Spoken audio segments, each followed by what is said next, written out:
سلام، كي راكم؟ لاباس غاية. اليوم رانا اليوم الثامن من رمضان، ولكن بغيت نشارك معكم الأطباق اللي درتهم في اليوم السابع.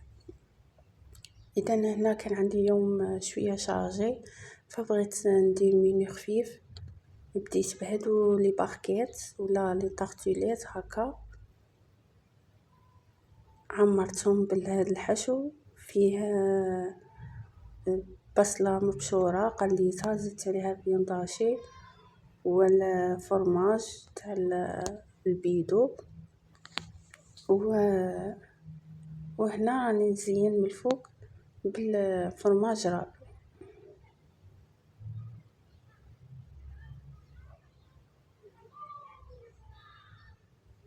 كما كتشوفوا هنايا نعمر فيهم.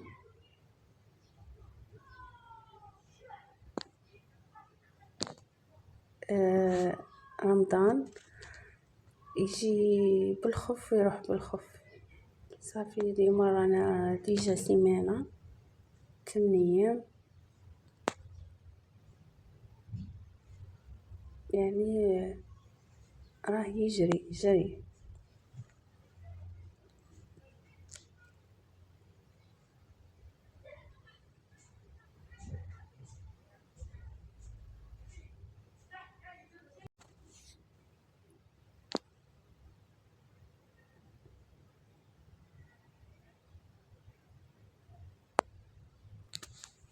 هيا هنا كملت كاع الحبات، ورايح كي يقرب الوقت هكا تبقى ربع ساعة هكا ندخلهم للكوشة تكون حامية برك يذوب الفرماج وصاي، لأن كل شيء طايب.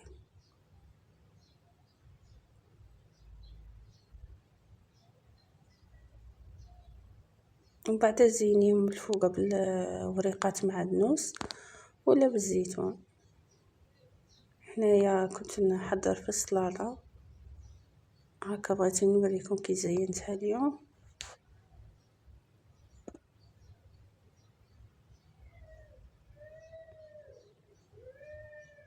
هكا بهذا الشكل يبات زيتون كيما هاك،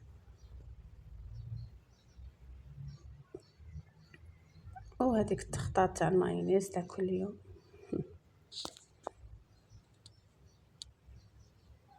وهذه هي. هنا نقلي في البطاطا تاع الطبق الرئيسي. درت اليوم متوم،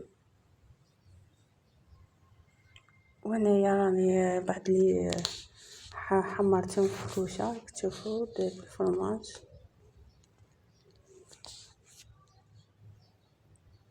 وهنايا راني نعمر في الشيبات، هذا مخيطو.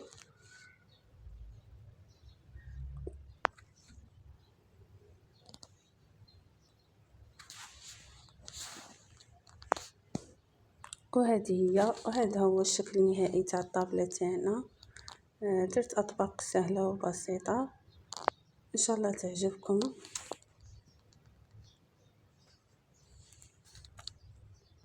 صحة فطوركم وتهلاو في رواحكم. مع السلامه.